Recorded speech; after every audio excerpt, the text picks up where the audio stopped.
Donald Trump is at the end of his story. This is not a person whose biography is about their future. It's about their past.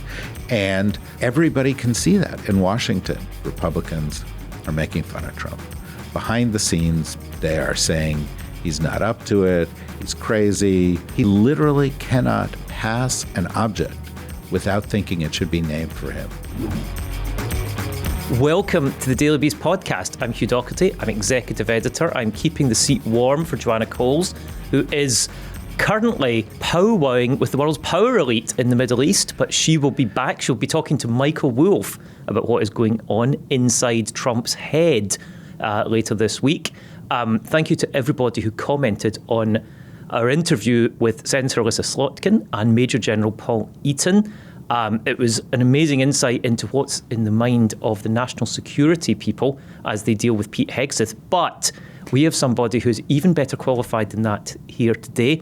Joining us in the studio, we are honoured to have David Rothkopf. David Rothkopf is our incomparable columnist. I'm claiming you first for the Daily Beast, David. But that's fine. I'm happy to be. Perhaps more importantly, I think the Trump lot would say you are the deep state, right? You run the Deep State Podcast Network. You have worked for the Clinton White House, and you have provided your expertise as part of Henry Kissinger Consultants, and then as your own consultancy, and you've edited Foreign Policy magazine. So, I mean, that sounds like the deep state, although maybe the deep state has been dismantled by Pete Hegseth while we were all not watching. Yeah, I mean, the last time I was here, you told me that when you called the White House for a comment on something I wrote, they said I was a nerd nobody had ever heard of. So a no-name nerd, yes. Oh, thanks for clarifying that. Yeah, right. Well, I think it's only fair to do our best to be accurate with the White House. So, I mean, no-name. I go by no-name nerd also. Well, thank you to our no-name nerd for joining us. I would aspire to get anything like that out of the White House. Well, they're too busy these days. I believe they've got Kennedy a lot Center on honors. So you're in the studio, and I should say we're recording this just after the Kennedy Center honors. You weren't honored. No, I was honored not to be there. So I wanted to talk to you. Well, I mean, there's so much to talk about, right? But I wanted to talk to you particularly because, as I said, you are the deep state. But more importantly, you have been a chronicler of America's foreign policy and how America deals with power abroad. And right now, we have a defense secretary a secretary of war, a defense secretary who is blowing boats out of the water, which may or may not be bringing drugs to the United States. And it seems like a pretty serious situation. What should we be thinking about this? I think it's serious on a couple of levels, right? On the one level, they're committing murder, right? There's no justification. Whether the two guys that got blown up were floating on a boat that was right side up or upside down or signaling for help or not signaling for help. And by the way, all those stories go against their stories. The boat was upside down. They didn't have a radio. There was no way for them to signal for help. And if you are shipwrecked in the water, you are off limits to being attacked, right? So that was murder. But sinking the boat in the first place was murder because we're not at war with anybody. The premise that there is somehow a kill list, that it's okay, if the Secretary of Defense gives you a list of people to kill, you may kill them legally. That's ridiculous and offensive. And it's going to catch up to them, whether it catches up sooner or later. This is, breaking international law. It's breaking the laws of war. It's violating the Uniform Code of Military Justice, which guides what the U.S. does. It was wrong of Hegseth to say kill them all. It is wrong of Admiral Bradley to have gone ahead and supported killing them all. It's bad, and they're bragging and doing more of it. So, it's getting worse and worse. But if I may, there is another reason this is more troubling. And that is that last week, the U.S. government did something that nobody else pays attention to outside of Washington. And often in Washington, they don't pay attention to it. And that is they released something called their National Security Strategy. And the national security strategy of this administration is to coddle Russia, coddle China, pull the rug out from under our allies, attack the Europeans for having too many immigrants, but shifting the focus to this hemisphere, where Trump is essentially saying there's a Trump corollary to the Monroe Doctrine. He gets to decide who gets to deal with what in the hemisphere, who gets to tap into what resources in the hemisphere, and if you cross the United States, we're going to take care of it on our own, and we're going to move assets here. So my point is, what we've seen, they want to do more of. They want to make this the centerpiece of U.S. foreign policy. Now, I want to talk to you about this because this document, 33 pages,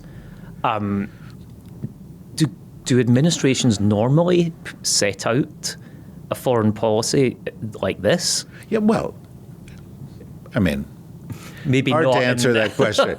They by law, Congress has mandated that they issue a national security strategy.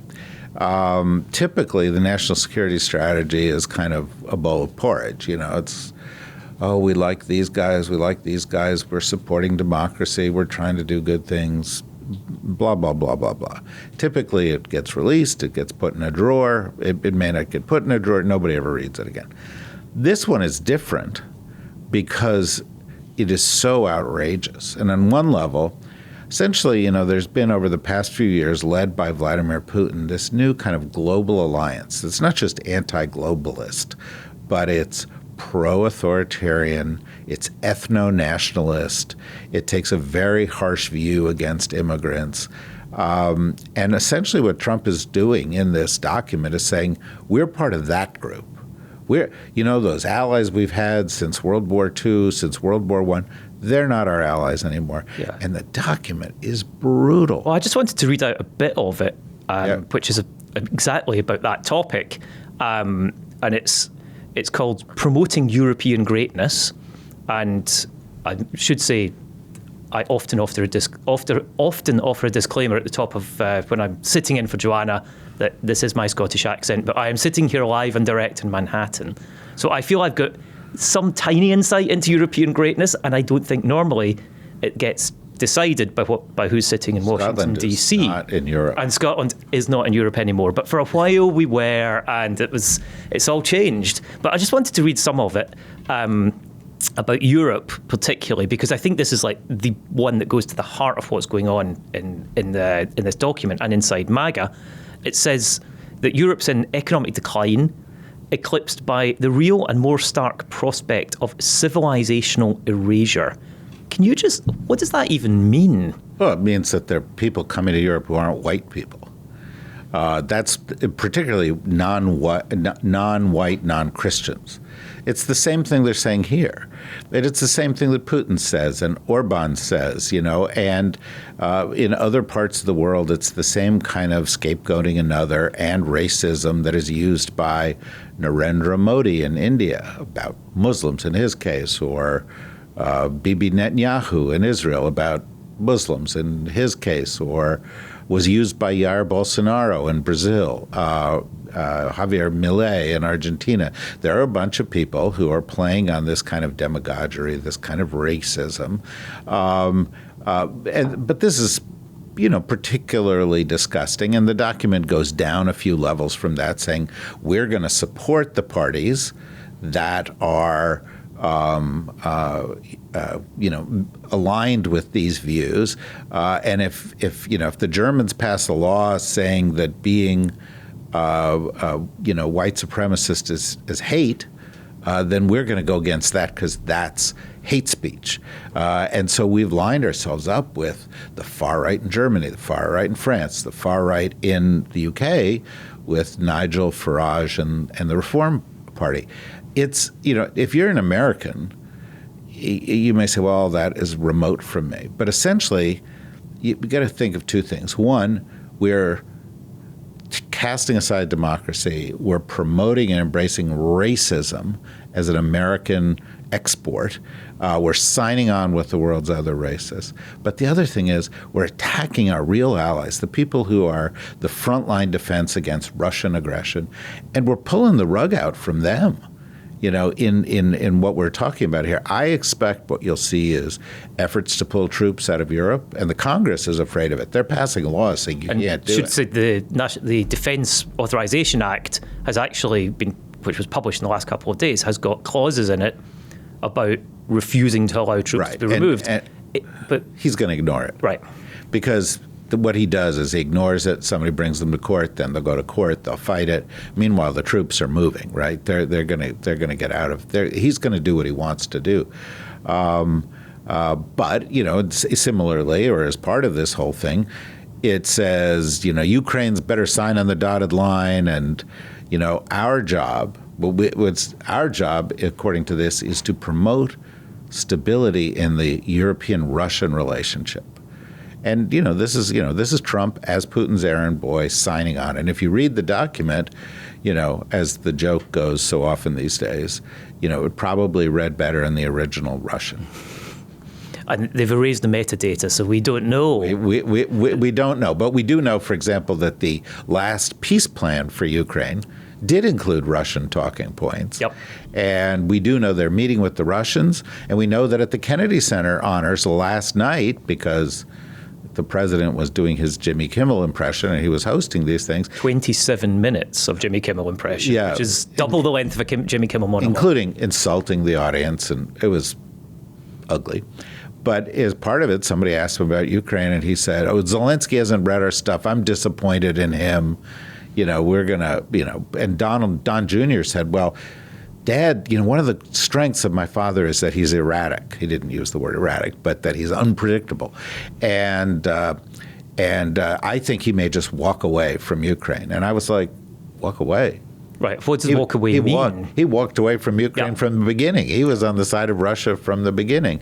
And this document institutionalizes it. And there's another document, a defense strategy document, that almost surely is going to come out and say, because we're focused on this hemisphere, more assets in this hemisphere. Because we're not as focused on the Middle East or Europe, we're pulling assets out of there. And it was also very kind of cozy, soft on China as well. And perhaps a lot of people in MAGA will say, well, really we're focused on America first. And with Marjorie Taylor Greene on 60 Minutes saying she's not MAGA, she's America first. But why does this matter? How does it affect normal people? Because a lot of this sounds highbrow and difficult to relate to, but it must matter, right? Well, it depends. That meme that's out there where the guy's saying we're the baddies. We're the baddies, right? We are now signed up to be the baddies we're on Russia's side. We're on Netanyahu's side. We're on Modi's side. We're on Xi Jinping's side. We are on the side of authoritarians. We are not for democracy. If you think democracy is a good thing, that's bad, right? If you think standing up against aggression around the world is a good thing, then what we're doing now is bad. And in the past, there have been people who didn't stand up to aggression. Neville Chamberlain didn't stand up to aggression. World War II was the result. We have some history to know that this is bad. But it's also institutionalizing further racism. It's institutionalizing further the kind of anti-globalist attitude. Marjorie Taylor Greene, says America first. Where did America first start? It started in the interwar period with people like Henry Ford and Charles Lindbergh saying, let's not get involved with the rest of the world. Let's isolate ourselves. Part of that is isolating ourselves. Part of that is saying, well, if Hitler wants to be Hitler, let Hitler be Hitler. And frankly, Henry Ford was kind of cool with that. Lindbergh was kind of cool with that. And they obviously had particular anti-Semitic prejudices that they were very public about. Yeah, and they sort of went along with that. And so I think we are shifting to a place that has been the place we've opposed for 100 years. We're throwing out everything we've learned about how the world works, and we are throwing out the people who've been our friends, and we are embarked. We're just a year into this administration. Where is this going to be in 3 years from now? Where does it leave Taiwan? Where does it leave Ukraine? Where does it leave the Baltics? Where does it leave other places the Russians may go after? Where does it leave international institutions? Where does it leave NATO? All these things could be damaged in ways that are, you can't put the pieces back together. I'm in Target, I'm in Walmart, I'm worried about the price of shopping. How do these two things come together? How do you bring that home to people that it's... Well, look, it dovetails with the tariff strategy, because it's like, we don't trust globalization, we don't trust the world, we're not working within multilateral systems anymore to make sure that there are no tariffs, which was the goal of U.S. trade policy for 80 years. But people know because the prices go up. The price of chocolate is higher. The price of coffee is higher. The price of anything you import is higher.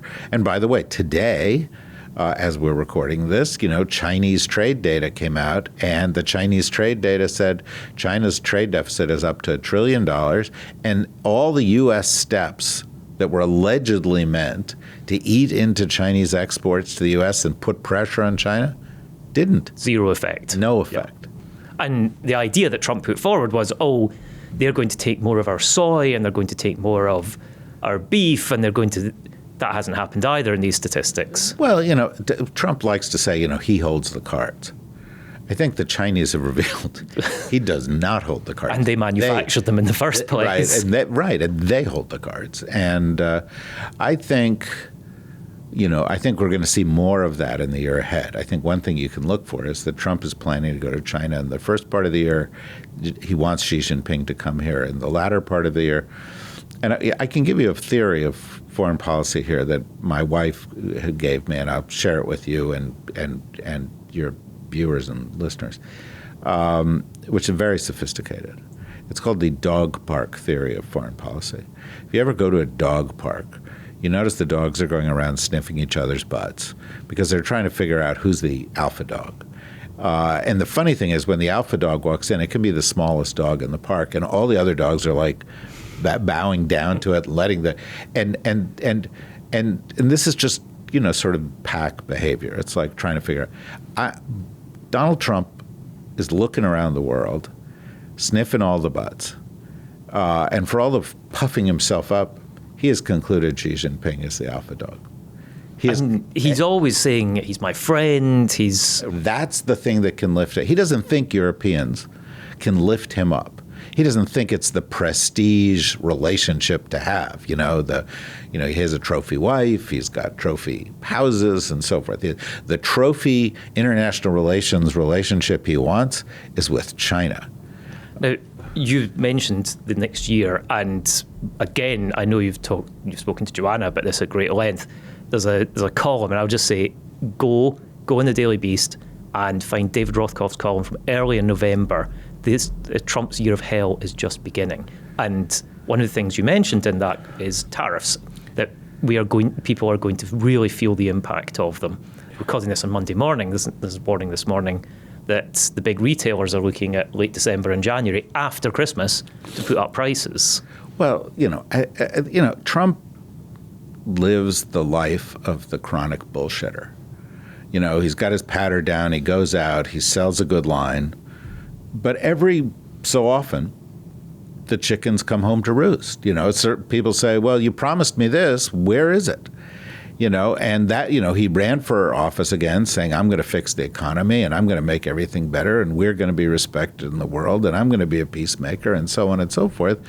And the reality is you can get all the made up trophies from FIFA and other people you want, and you can have your cabinet say that you're handsome and you have a six-pack and all that kind of stuff. But what does it mean for regular people? And the problem is, this ties to your prior question, over the next year, what are you going to see? You're going to see prices go up. You're going to see the economy slow down. You're going to see that the services you got from the Veterans Administration are not as available to you anymore. You're going to see the cost of your health care double or triple or quadruple, and that you're not going to be able to actually afford your health care. If your kid got picked up on a school bus because they're disabled, you're going to see that program is canceled. If you look outside your window, and you're living in most American cities these days, you're going to see ICE rounding up your neighbor or rounding up somebody who works in your neighborhood, dragging them off, whether they're an American citizen or they're not, whether they did anything wrong or not, whether they're contributing to the community or not. And that's going to add up. And I think that's why the year is going to be terrible. And it's just doubly terrible for Donald Trump, because despite all his efforts to put his thumb on the scale of the elections, there will be an election next year. And all the signs say the Republicans are going to do terribly in the election next year. And so the chickens are going to come home to roost at the worst possible time. Voters are going to know about it. He can't give a speech to talk his way out of this one, because it's people's lives. And that's going to be bad news for him. And if the Democrats win control of the House or the Senate, the next year is going to be even worse for Donald Trump, because he will be impeached. People in his cabinet will be impeached. His programs will be dead in the water. And the Donald Trump chapter of American history, it'll be over, because he'll be 80 years old, and he will have no future in politics. And the guys on his own team will be going, maybe this isn't, the star to hitch our wagon to anymore. And they're going to be looking for outs, like Marjorie Taylor Greene is now. So you mentioned his age. Trump is 79. He'll be 80 on June the 14th. And I mention that date because national parks will be open for free. On his day? On his birthday. Not on Martin Luther King Day? Not on Martin Luther King Day, no. Why would you celebrate Martin Luther King Day when you can celebrate the president's birthday? Well, we're going to also, on the president's birthday, there's going to be a big celebration on the White House South Lawn. Yes. And it's going to be, I think it's going to capture the spirit of the Trump administration, because it's going to be a cage match, a WWE cage match on the South Lawn of the White House. In an octagon. Well, of course. I mean, how would you do it? I don't know how else. Although, maybe they'll add a ninth side to it just in honor of Trump, and give that a new name. I hope it's gold as well. Call it a Trumpagon. Trumpagon. Yeah, and that's because they should, right? He's the president of the United States, yes. And they should be fighting in a golden Trumpagon. And we've yet to see where on this Trumpagon the guilt goes, because there's obviously, The guilt should go on American voters who elected this asshole in the first place. I think it's spelt differently than the guilt. I believe meant, we are talking at two different forms of guilt. Two different forms of guilt. But nonetheless, it's a homonym, and we can embrace the transition, because, folks, you should have known this was coming. This isn't our first rodeo. This should not be a surprise. We've spent 4 years with this, right? This guy is one of the most visible people in America, and has always been, a repugnant figure. I mean, it's like the Epstein thing. It's like, what do people think they're going to discover from the Epstein files that they don't already know? I think a lot of people are going to get a lot of confirmation. Right, but it's like, oh yeah. I just wanted to go back to one of the things you mentioned, the cage fight. Yeah. I knew we'd end up there. Well, we brought you here you're from New Jersey. You're from New Jersey. I'm from Scotland. Thank you. Both of history. Well, yeah, thank you very much. But Michael Wolff is from New Jersey. Michael Wolff is also from New Jersey. Yeah, yes, we could have a special Daily Beast reenactment or a cage match. Preview of the cage match. Yeah, he would not do well against me. I'm going to sit that. I'm going to sit that one out. I'm not even going on Polymarket. Yeah, no. But the idea of the cage match, or Kalshi, or either, and we would welcome sponsorship from either. Please get in touch in the comments. You know where we are. It does look a bit like there's a cage match going on in the cabinet, because there are people who are beginning to see, as you've said, that this ends and they have to position themselves. And Marjorie Taylor Greene has got out first and is denying that she's going to run for president, which is usually the most effective way of running for president. But there's a lot of potentially wounded wildebeest. In the cabinet, I want to talk about Hegseth. And the reason I want to talk particularly to you is you wrote a history of the National Security Council. And we have not heard anything about the National Security Council. Well, the National Security Council, was put out of its misery, essentially, when he had to fire his national security advisor, as he does so often. During the last term, he did it a few times as well. And instead of replacing him, they said, okay, Marco Rubio is going to run it, in addition to, by the way, running the National Archives, the State Department, and USAID. He's got 4 jobs. And they got rid of most of the staff, and they don't listen to the staff. I think the staffing level, professional staffing level at the NSC is down around 60, 70 people, which is the size it was sort of when Henry Kissinger was National Security Advisor in the 1970s. In the past 20 years, it's been 300, 400 people. Why? Because presidents wanted expertise to guide their decision-making. Well, Trump doesn't listen to any expertise, so it's become irrelevant. But I think, to your point, Hegseth, if you had to handicap who's going first, Hegseth could be on that list, because it's not that there's one problem. It's just from the beginning he has been a problem. He did Signalgate. His staff then turned on him and ditched him. He then started, going his DEI purge, getting rid of admirals and generals who were women or people of color. He got, Jackie Robinson books thrown out of libraries. He renamed bases after Confederate generals. He did a lot of things that were super unpopular. But the worst thing he did for him and for Trump was with his speech at Quantico, which I think you and I talked about the last time I was here talking to you, and all of his other behavior, is he pissed off all the generals and admirals. And they know how to play the game better than he knows how to play the game. And so when he starts to throw them under the bus, like he did with the admiral who's been in charge of the boat incident, they didn't say, hey, boss, you're throwing us under the bus. They said, Bob or Betty, get me the Washington Post on the line. And, or call me Senator Wicker, the Republican head of the Senate Armed Services Who is Committee. notably not calling Pete Hegseth the Secretary of War. No, well, nor should anybody. Let's be honest. But and I should say we don't. The Daily Beast policy, very strictly, we refer correctly to him as Secretary of Defense. Yeah, because that is actually the name of the department, right? And what do these people do?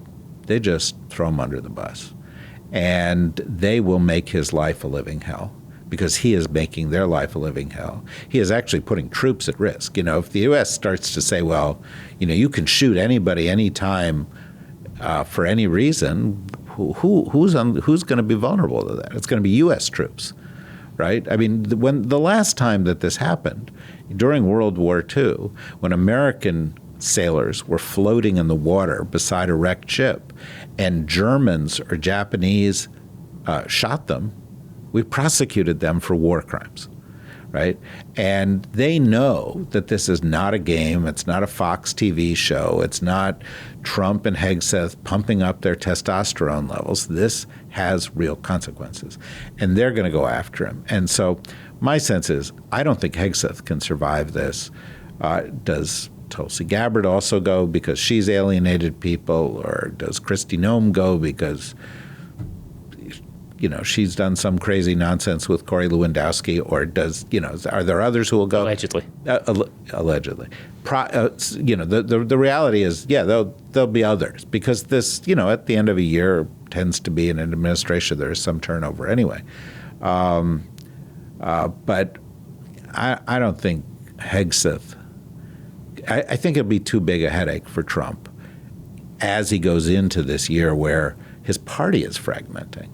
And I think that's the bigger thing is Marjorie Taylor Greene, but also Wicker and other people saying,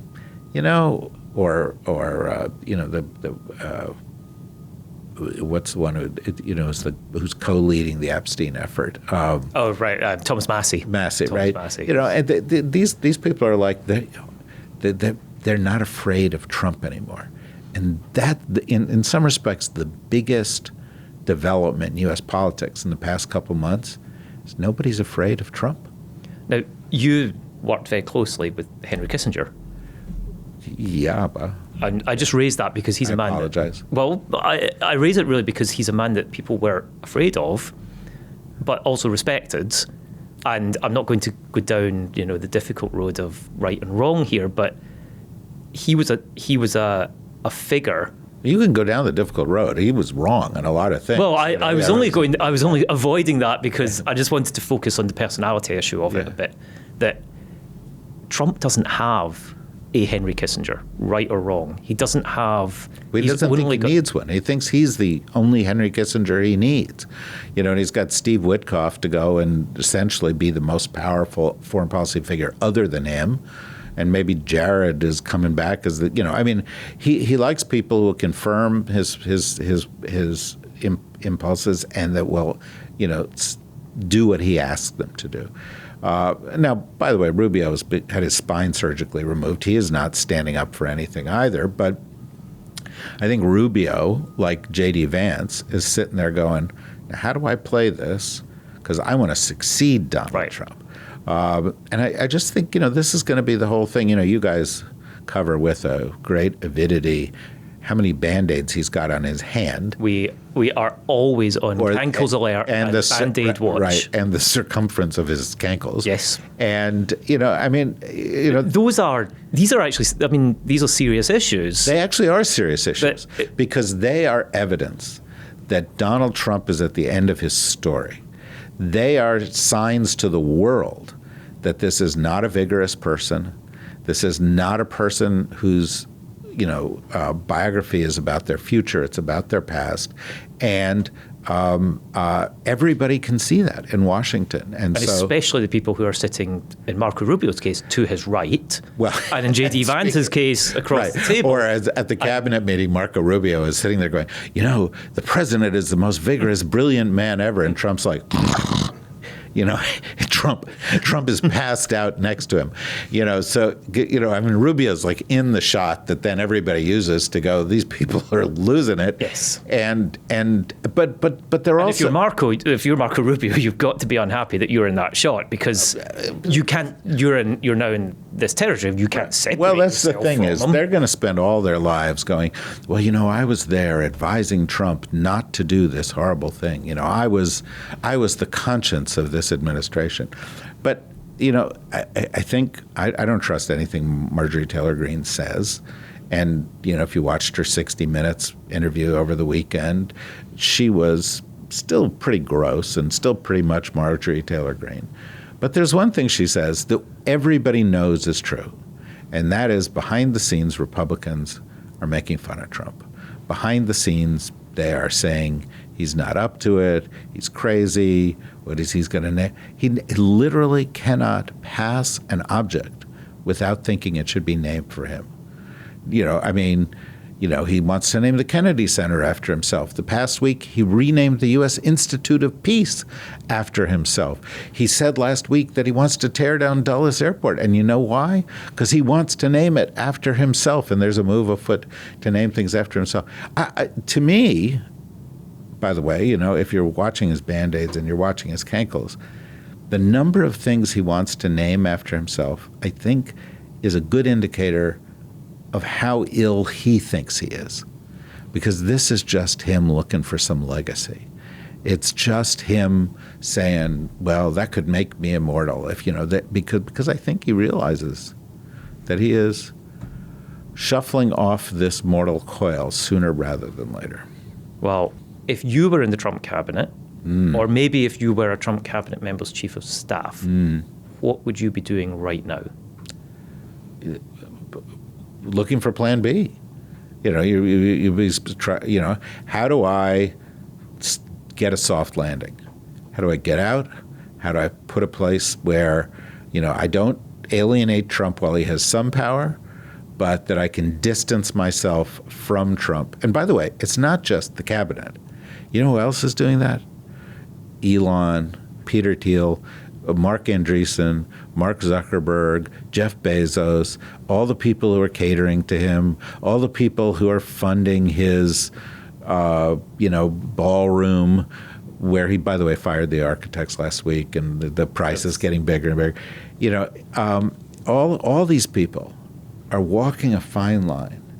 How do I keep this lunatic from screwing up my life now? How do I get as much as I can out of him while he's like selling pardons and selling market share and, all that, and do it in a way where whoever comes next doesn't throw me in the slammer or or sort of stigmatize me. Because I got to tell you, I'm not a stock advisor. You are not giving out investment advice, right? Do not. But if I were Palantir and I were a shareholder in Palantir, which has just said we're all in with Trump and we have the most overvalued stock in the whole stock market because, look at our multiple, which is just crazy compared to our actual real earnings, I would be like, oh boy, there's a reckoning coming. And I think that's going to be true in a lot of places. All right. As has been true in crypto, by the way. Well, I've seen the Trump family wealth. The Melania crypto is down. I can't believe you made me buy them. Well, I thought it was going to be a sure thing. It's down to, I think it's 1/20th of its high point, maybe it's even down less. 90%. It's down 90% in its value, and I would just move all your assets into her new production company. That's an investment tip that we should all perhaps ignore. But if we can get that production company to do a cage match of you and Michael Wolff, that would be the shortest cage match in history. Come on, bring it on. I'm ready. I will happily. We'll be refereeing it in the Trumpagon. In the Trumpagon, two aging Jews from New Jersey who went to Columbia University. I've forgotten those. Yes. Yeah, exactly. But there are differences, folks. There are differences. Draw your own conclusions. There are many differences. One thing I will say in common before or after your cage match is that both David Rothkopf and Michael Wolff provide unparalleled insights into the world of Trump, into the world that's going to come after Trump. Soon, I hope, yeah. And also that they are regularly to be found here on the Daily Beast podcast and Inside Trump's Head. Not to mention Deep State Radio. And David, I was about to say, where else can we find Deep State Radio? Well, with Deep State Radio, we do lots of podcasts every week, so deepstateradio.com, and I do a Substack called Need to Know, which people can go to and get videos and also get stuff I've written. And I have a new article in the New Republic today on President's national security strategy. And I definitely recommend checking it out. Check out Deep State Radio, which is, I was going to say every day in the week. Every single day of the week. We do 15, 16 podcasts a week, desperately trying to stay one step ahead of you guys. David Rothkopf, I hope, will be back soon to bring his wisdom if he survives that cage match. David, thank you for joining us. Thank you. Thank you.